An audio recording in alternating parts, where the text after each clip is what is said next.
morning, Bridge family. How are we feeling? Awesome. Hey, if you have your Bibles, turn to Joshua 22.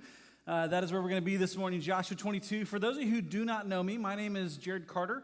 I have the privilege of serving on staff as one of the pastors here overseeing community and discipleship. And if you are a guest today, we just want to say welcome. We're so thankful that you would choose to spend your Sunday morning with us here at an elementary school. And so we don't take that lightly. We're always thankful when people show up for the first time. So if you were here last week, Jared Patrick got up here and he referred to me as Bishop Jared Carter just to get a laugh, all right? And so here's the thing is I just want to bring a little clarity to the confusion. I am not a bishop by any means, but here's the thing. If that's the direction he wants to go, he's my boss. So starting today, we're going to call him Pope Patrick II. And if you're offended by anything I just said, please feel free to send an email to jared@bridgefellowship.net. Okay. Raise your hand if you've ever found yourself in the middle of a massive misunderstanding, like huge misunderstanding. Okay. Here's the deal. Years ago, when I was in college, I was at Texas State University. Any Bobcats in here? 3 of us. Let's go. Okay. I was a part of this Christian fraternity called Brothers Under Christ, and I was in it for all 4 years. But every fall, we had a chaplain who was a part of our organization. He was a chaplain, and he would organize kind of a special service event for the fall semester. And so this particular fall semester, he decided that he was going to partner with this hunting organization. I don't even remember the name of it, but basically what they did is during deer season, different hunters, any hunters in the room? Oh, so look at y'all. You're not a blind this morning. I'm proud of you. So, these hunters, what they'll do is they'll go out and they'll hunt during deer season, and they'll donate the deer to this organization. And they have volunteers that will come in and they'll skin and process the deer and get the deer meat, and then they'll donate it to people who are in need. So it was like, hey, what a cool thing to do. So he grabbed several guys. He's like, hey, let's go out here on a Saturday morning. Jared, why don't you show up? And I was like, man, I'd love to, but I actually had to work that day. So I was like, man, I can't be there. So you know what happens when all your buddies go somewhere, but you don't go. They're going to give you a hard time about it, right? So he decides he's going to prank me. And so he is there, and he takes 5 deer heads, and he puts them on yard stakes, all right? And what he did is he outlined my sidewalk. As soon as I walked out of my duplex the next morning, I opened the door, and I was like, like, what in the world is going on? Like 5 deer just staring at you. And I was like, what in the world? Like, A, this is not funny. B, this is not cool. So I took the deer heads. I put them on the side yard. And there's a couple things you need to know about this story. Number one, we had some girls that lived next door in a different duplex. They were Chi Omegas. I call them Chi Popo, okay? Here's why. Because they called the cops. All right, so here's what happened. Let me tell you, this story gets a little bit crazy. And you're going to think I'm making it up, but I'm truly not. I called my buddy. I said, hey, man, haha, that was funny. Now come pick these things up and please take them back to where you got them. He goes, yeah, you bet, man. I'll be there later tonight. So it wasn't highest on his priority list. Well, later that day, I'm at home and I'm studying, and I hear this loud bang on the door. And all of a sudden, my door flings open. It felt like someone kicked it in, but it flung open, and all I hear is this man yelling, like, rah, and I couldn't make out what he was saying. And so here's the thing. It wasn't abnormal because I lived with like 4 other guys. So it wasn't abnormal for someone to walk through our door and start yelling. It just is what it is, right? And so this guy comes in and starts yelling at the top of his lungs, and I was a little bit confused. So I did what I always do, and I yelled back, and I said, excuse me, can I help you? And all of a sudden, I hear a very clear voice, and it says this. This is Officer so-and-so of San Marcos Police Department. I need you to get out here right now and bring your license. And I was like, uh-oh, this isn't going to go well. So I go outside. I'm thinking, not a big deal. I hand him my driver's license. He immediately takes me and throws me on the front of his car. Yeah. So he throws me on the front of the car, and he begins yelling at me, and he says, young man, do you want to explain to me why you have 5, for all you hunters, you're going to catch on this, why you have 5 untagged deer heads in your yard? He goes, do you realize I could take you to jail right now? If I call the game warden, he's going to seize your truck. I'm like, well, I have a Chevy S10, so good luck. But he's like, I'm going to seize your truck. You're going to seize your guns, but you're going to face a lot of jail time. Do you realize how serious this is? And I was like, yes, sir. And at that moment, my landlord pulled up, and I guess she was checking on something in our next door unit. So there I am, Like on the front of the car, my landlord pulls up. Not my greatest moment as a tenant, okay?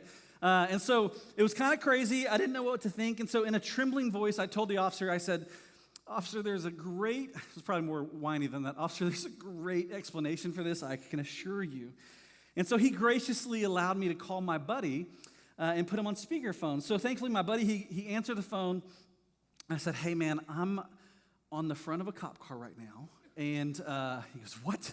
I was like, "I need you to explain to this police officer of why there's 5 untagged deer heads in my yard." And he's like, okay. And so the officer gets on the phone. He's like, "Yeah, this is Officer so-and-so, St. Mark's Police Department, and my badge number is da-da-da-da-da." And my buddy thinks that I'm pranking him back. To which he goes, yeah, whatever, click. So there I am. And the officer looked at me and he said, "Mr. Carter?" I said, "Yes, sir." He goes, "This is not looking like a good day for you." I said, "You're right, officer, it is not looking like a good day." He goes, "You have one last chance to call your buddy and explain to him that he better take this serious or I'm taking you to jail right now." No joke. And so I'm like, "Yes, sir." I call. It was the longest 3 rings of my life. I swear it took like 5 minutes for it to ring 3 times. My buddy answers again by God's grace, and quickly he realized, I was like, "Dude, this is not a joke. Like, I'm literally about to get cuffed and taken to jail. I need you to talk to this police officer and explain to him what this organization is and so forth." So my buddy got on the phone, and he quickly realized that this wasn't a joke. And he said, "Yes, sir." He goes, "We partner with this organization. What they do is they typically tag the deer on the tail, and they don't tag them on the head because it's donated meat." I don't know how all that works. I'm not a hunter, but that's what they do. And so here's the deal. If you get caught with 5 untagged deer heads, it is not good, all right? And so he explained to him what was going on, and the officer looked at me and he said, "Young man, you might want to reconsider your friends." He goes, "I'm going to go make sure this organization is legit, and if it's not, I'm going to be back in 20 minutes, and you are under arrest. Do you understand?" I said, "Yes, sir." And in that moment, for some reason, the theme song kept playing in my mind, bad boys, what are you going to do when they come for you?" And so I jumped in my truck after he left, and I started driving. I called my dad. I was like, "What do you do?" And he's like, "You go back and you stay there. You don't leave." And so I was like, "Well, if I'm in jail, I'll call you." And he's like, "Okay." So here's the thing. Looking back on that story, it was a huge misunderstanding. And I'm so grateful that the police officer was willing to at least have a dialogue, a conversation in the midst of it all. But in today's passage, here's what we're going to see. We're actually going to see some conflict and some tension arise. And we're going to see this big misunderstanding unfold amongst God's people. But what I think is so cool about this passage this morning is that what we're going to see is just how they navigate this whole scenario. And I will say it's very encouraging. It's also very convicting. And it's also so practical for you and I today. So hopefully you'll see that as we walk through the text. But over the past couple of months, we've been walking through the book of Joshua. And here's kind of what we've talked about is we've seen story after story of God's faithfulness. We've seen stories of God's holiness. We've seen stories of God's power. And last week we looked at the heart of God, and we saw that story. But before we jump into Joshua 22, you do need to understand a little bit of context. So you have God, you have his chosen people, which is the nation of Israel. God promises them land and blessing. He says, "I'll be your God, you'll be my people. I want you to live like no other nation so that when other nations look at the way you live, they'll know that the God of Israel is the one true God." So that's what he told them on the front end, that he was going to give them a promised land. But if you remember, the nation of Israel had a rebellion problem. And so they spent 40 years wandering in the desert because of their rebellion and their disobedience to God. So on their way, trying to get to the promised land, they take basically a 40-year camping trip. Can you imagine that? A 40-year camping trip. And they finally make it to the promised land that we see, pick that up in Joshua chapter 1. And what you see when they finally get to the promised land is you see 7 years of war. You see them on this conquest of the land of Canaan, and they defeat 31 different nations, all right? I tell you all that to say this. There is no doubt these people were absolutely exhausted. They just spent 40 years in the wilderness. They spent 7 years at war, and where we pick up the story this morning is this. They are about to enter a season of rest after 47 years of hard stuff, all right? So just keep that in the back of your mind. We're going to pick it up, Joshua chapter 22, verse 1. Are you ready?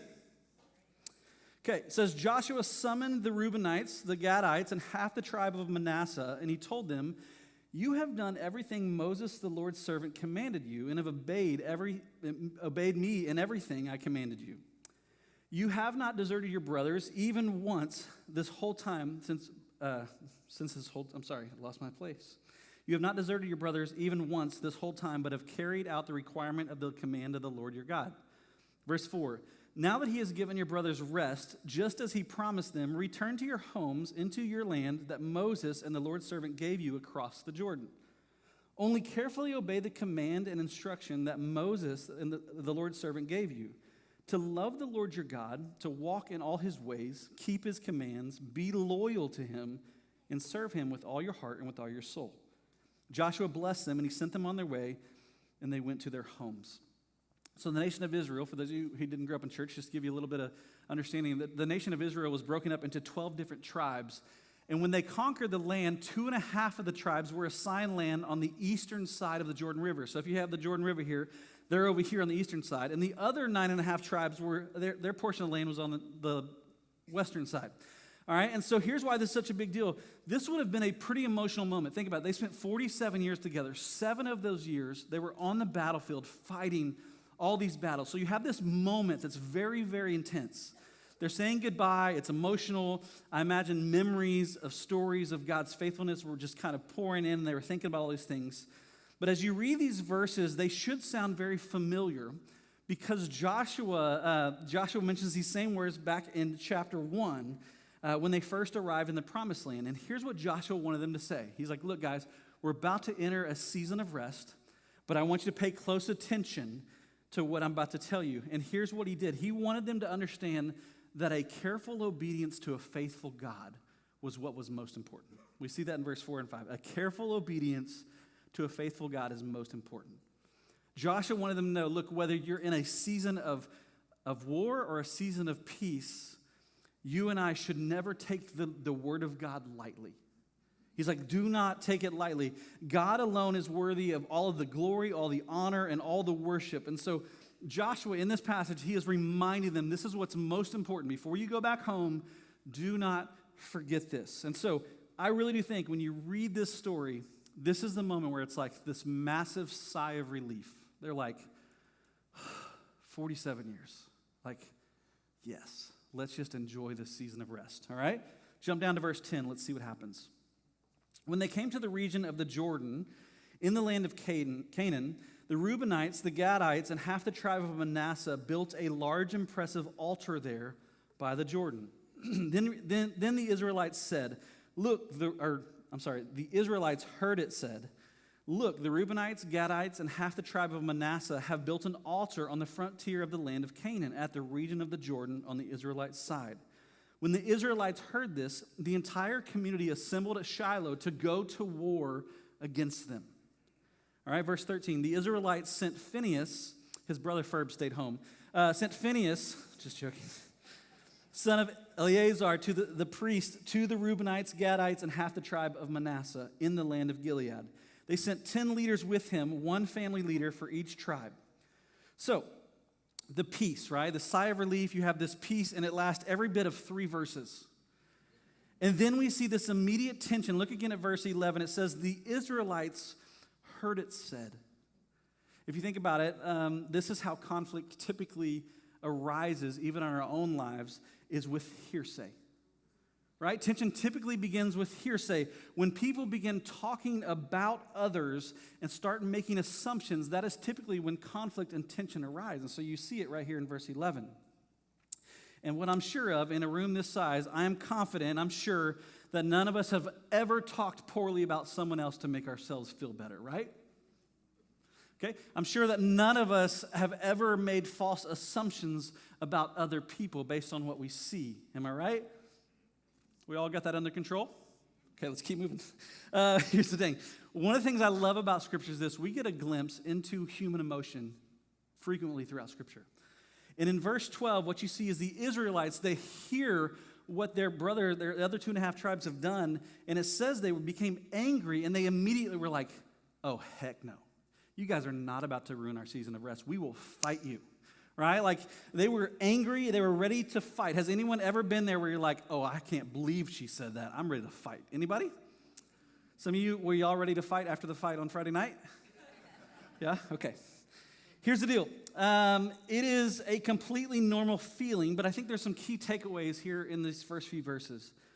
The first thing I want you to notice that they did when they heard it said and they got angry, the first thing they did is they rejected passivity.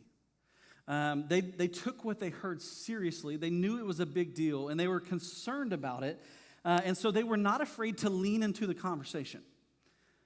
But pay close attention to what they actually did in verse 13 and 14. Even though they wanted to go to war, here's what they did. They sent this guy named Phinehas, and they sent 10 leaders with him to go have a conversation with the other 2.5 tribes, which is really, really interesting. So what you see in verse 13 and 14 is this.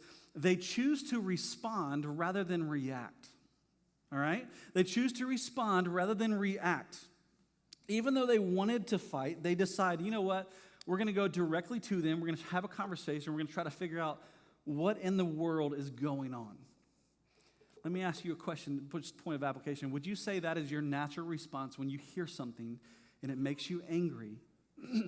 Would you say that your natural response is to respond rather than react? And if we're honest, most of the times our default is this. Our default, you need to know this because we're sinful humanity, our default is to assume the worst and to react emotionally. It's just what we do as humans. But what we see here in the text is we see this maturity, that maturity is actually seeking clarity and then responding accordingly. So you're going to see how this plays out here in a minute, but the point being, they chose to respond rather than react. Verse 15. If you're still with me, say, I'm with you. I'm going to take a sip of water, one sec. Verse 15. They went to the Reubenites, the Gadites, and half the tribe of Manasseh in the land of Gilead, and they told them, this is what the Lord's entire community says. What is this treachery you have committed today against the God of Israel by turning away from the Lord and building an altar for yourselves, so that you are in rebellion against the Lord today? It says, wasn't the iniquity of Peor, which brought a plague on the Lord's community, enough for us? We have not cleansed ourselves from it even to this day, and now you would turn away from the Lord? If you rebel against the Lord today, tomorrow he will be angry with the entire community of Israel. But if the land you possess is defiled, cross over to the land that the Lord possesses, where the Lord's tabernacle stands, and take possession of it among us. But don't rebel against the Lord or against us by building for yourselves an altar other than the altar of the Lord our God. Verse 20. Wasn't Achan the son of Zerah unfaithful regarding what was the things that were set apart for destruction, bringing wrath on the entire community of Israel? He was not the only one who perished because of his iniquity. So what you see here really clear is they go directly to the other party. They start having conversations. They start asking questions. And they wanted to know, hey, what are you guys thinking? Because if you look at our history as a nation, it typically has not gone well for us when we are living in rebellion to what the Lord wanted. So they're like, what are you doing worshiping false idols? What are you doing building an altar? You are crazy. And so this guy, Phinehas, decides to take them on a walk down memory lane, and he brings up 2 scenarios. And I don't have time to go into all of it, but I do want to give you just a big picture of what happened. 2 scenarios he brings up. And here's why he brings them up, because he was hopeful that their failure in the past would actually bring clarity to their present. That they would see what has happened, they would walk down memory lane and be like, oh, no, let's not do that again, right? And so the first story he reminds them of is in verse 17. It can actually be found back in Numbers 25 if you want to go read it. But it's he references it as Peor, or Baal Peor, which is what sometimes it's listed as. But here's kind of the story back there. What happened was you had some Moabite women who seduced the Israelite men, and what they did is they led them into sexual sin. They led them into idolatry, and they began offering sacrifices to other gods. And so they led them into idolatry, and their actions brought about the Lord's anger on the entire nation of Israel. And a plague came upon them, and guess what? It wiped out 24,000 people. That's like olive burning, right? Like wiped out 24,000 people. Can you imagine what Phinehas is saying is, hey, we're still living with the ramifications of that. Like, what are you guys doing going against the Lord? And so the reason why this would have been such a powerful story is interesting because Phinehas was the one who brought it up, and here's why this would have been so powerful. Phinehas was there at Peor. If you go back and read Numbers 25, here's what's funny. There's some people who say the Bible's so boring. Well, you're not reading the same Bible I am, because I'm telling you, there are some stories that are wild. But in Numbers, is that me, by the way? Okay, sweet. I don't know if I did it. Numbers 24 or Numbers 25 is where that story takes place. And Phinehas, he would have been there. And Phinehas is actually the reason why the plague stopped. I'll just tell you the brief story. Basically what happened was Phinehas, this guy Phinehas, he witnessed an Israelite man who brought a cult prostitute into their gathering. And he decided he was going to pick up a spear and just drive it through both of them. And he does it. Crazy story. But what's more crazy is that when you go back and read the story, that is the moment when the plague stops and the Lord turns his anger away from the entire nation of Israel. And that is the moment where God actually grants this guy Phinehas a covenant of peace because he was zealous for the Lord. He longed to serve the Lord. He had a regard for God's holiness and righteousness. He didn't take sin lightly. And so it's just crazy, crazy story. But the second story that Phinehas shares is this. He reminds them in verse 20 of this guy named Achan. If you guys remember, we looked at that in Joshua chapter 7. But the story of Achan is very interesting. It's this guy who decided when they conquered Jericho, and the Lord said, do not take any of the spoils. This guy decided, you know what, I'm just going to hide a little bit in my tent. And this is just me and my private little sin. We talked about that. If you remember, that hidden sin never stays hidden forever. It always becomes public, and it always has public ramifications. But he does this, and this story is super sad. And it impacts the entire nation of Israel. They cannot defeat the city of Ai, right? They can't defeat them because of the sin among their camp. And so there's these ramifications. People lose their lives. And if you read that story in Achan, essentially what happens is his hidden sin becomes public, and he and his family are stoned publicly. So, welcome to the Bridge Fellowship. We're so glad you're here. These two stories would have been insane. Here's why I give you the context. There is no doubt when Phinehas told these two stories to them and he was reminding them and walking them down memory lane, there is no doubt that Phinehas had so many strong points. Like no one could have possibly heard those two stories and thought, well, you know, that really wasn't that bad of a rebellious story. Like they would have known this is a serious deal. This would have been a mic drop moment, right? For those of you who love debate, you know when you're in a debate and you make that point and you're like, oh yeah, I just won this debate. That was them. This was the moment where, man, mic drop. But I want you to look at verse 19. We're going to look at that again. It says, pay close attention, but if the land you possess is defiled, cross over to the land that the Lord possesses, where the Lord's tabernacle stands, and take possession of it among us. But don't rebel against the Lord or against us by building for yourselves an altar other than the altar of the Lord our God. I don't know if you catch this or not, but there's something here that is so subtle, yet it's so, so profound. If you notice Phinehas and the leaders, here's what they do. I'm going to say it this way. Here's the truth. They prioritize reconciliation over proving a point. They prioritize reconciliation over proving a point. How do we know this? Here's how we know this. Because they were willing to give up a portion of their own land just so that they could restore their brothers and sisters back to the Lord and back to fellowship with them. I want you to get so subtle, yet so profound. They prioritized reconciliation over proving a point. If they had points to prove, this was, game, set, match. They had the best points. Don't forget, all of our rebellion, how bad it was. But they prioritized reconciliation. And here's the thing. When you and I prioritize reconciliation, we have to understand that oftentimes it always comes with a cost to us when we prioritize it. This is a truth that I feel like really should mess with us. And here's what I mean by that. Sometimes when we get in arguments and we have tension, we prioritize proving our point, don't we? Anybody else guilty of that? Like, I'm going to prove my point at the expense of the relationship.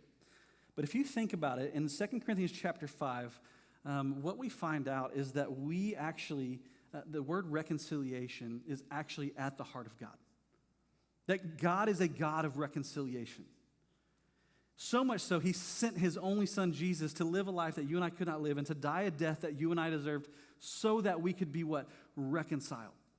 And in 2 Corinthians chapter 5, what we see is that we are entrusted with a ministry of reconciliation. Church, hear this. You are not entrusted with the ministry of proving your point. You are entrusted with this ministry of reconciliation, but oftentimes, if I'm honest, I want to fight to be right rather than fight for the relationship. And here's what we do, if I'm really honest, we say things like this, well, I'm just speaking the truth in love. I've heard that before. Or, hey, I'm just a blunt person, or hey, I just tell it like it is. And I understand the temptation to want to justify how we act at times. But here's the thing I was thinking about this week. When you prioritize proving a point over reconciliation, guess who loses? Everyone. Right? We have a God who is all about reconciliation. And you see this, it's so subtle but so profound. How different, church, would our conflicts be and our tensions be with other people if we prioritized reconciliation over proving our point? How different would it be? Let's get back to the story, verse 21. We'll keep going. The Reubenites, the Gadites, and half the tribe of Manasseh answered the heads of the Israelite clans. Verse 22, the mighty one, God the Lord, the mighty one, God the Lord, is repetitive. He knows, and may Israel also know, do not spare us today if it was in rebellion or treachery against the Lord, that we have built an altar for ourselves, an altar to turn away from him. May the Lord himself hold us accountable. And then he goes on, it's interesting, it says, we actually did this, verse 24, we actually did this from a specific concern that in the future your descendants might say to our descendants, what relationship do you have with the Lord, the God of Israel? For the Lord has made the Jordan a border between us, and you descendants of Reuben and Gad, you have no share in the Lord. So your descendants, he says, this is why we built it. We're fearful that your descendants may cause our descendants to stop fearing the Lord. Like, plot twist, right? They're like, hey, why'd you do this? Let me tell you why we did it, because we're afraid that down the road, your descendants are going to forget. By the way, we spent 47 years with you, and we've seen just how forgetful you are, right? And so this took a turn.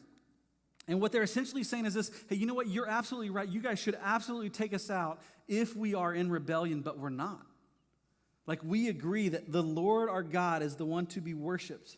How many of you all ever grew up with a saying, there's two sides to every story? Do y'all know what I'm talking about? Two sides to every story. We are seeing the other side of the story. And as we read this story, here's what you're going to notice. It's very simple, yet once again, it's so profound. This is a two-way conversation. If you look, Phinehas and the leaders, they confront them in verse 15. Watch this. They confront them in verse 15. In verse 21, it says the tribes answered. And then down in verse 30, it says that they heard them. This is the truth. The truth is this. Understanding demands a shift from monologue to dialogue, church.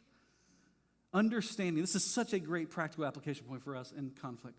Understanding demands a shift from monologue to dialogue. And I love how practical the application is here. Listening to understand, right, can be extremely difficult because here's what it requires you and I to do. It requires us to stop talking. I remember my dad used to tell me, boy, you've heard this maybe? You have 2 ears, 1 mouth, right? Listen more, talk less. That's what he used to tell me. And it's true that if we're going to listen and we're going to understand, it demands that we put our pride aside and we consider others more important than ourselves. Let's pick it up, verse 26. We'll finish it up and wrap it up here in a minute. Verse 26, they go on, they say, therefore we said, let's take action and build an altar for ourselves, but not for burnt offering or sacrifice. Instead, verse 27, it is to be a witness between us and you and between the generations after us, so that we may carry out the worship of the Lord in his presence with our burnt offerings, sacrifices, and fellowship offerings. Jump down to verse 30. It says, when the priest Phinehas and the community leaders, the heads of the Israel clans who were with him, heard what the descendants of Reuben said, they were pleased.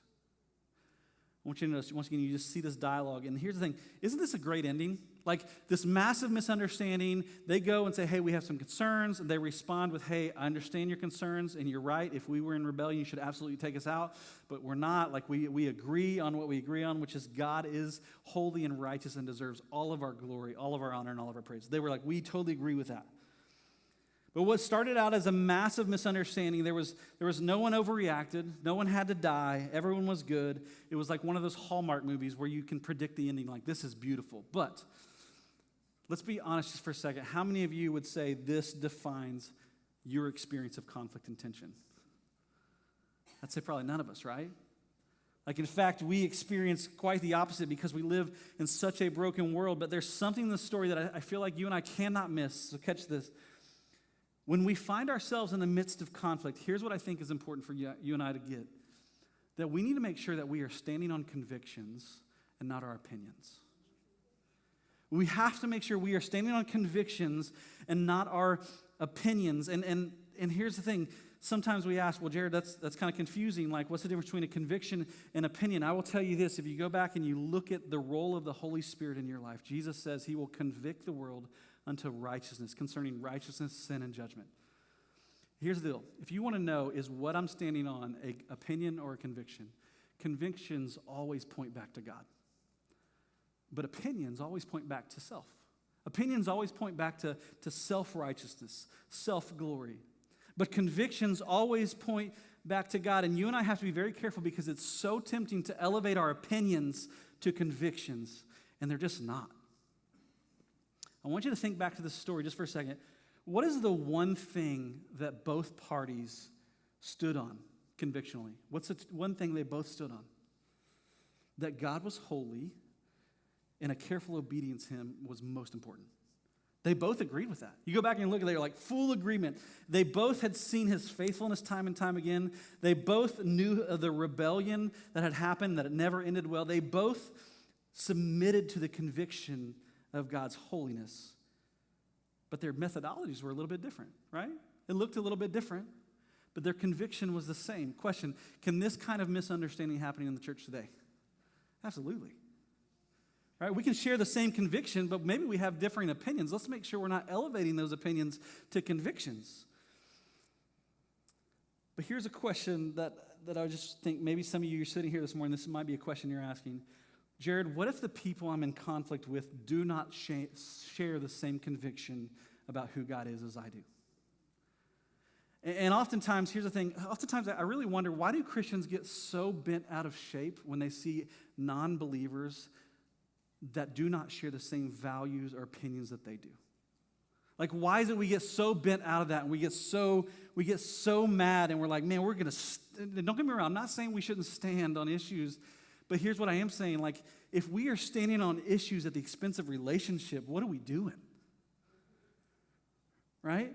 But we get so bent out of shape, like, why don't they share the same values or the same opinions as I do with certain issues? And let me tell you why. Because they do not share the same fundamental conviction that you and I do, which is the fact that God is holy and righteous and good and loving and kind and gracious. They don't share that.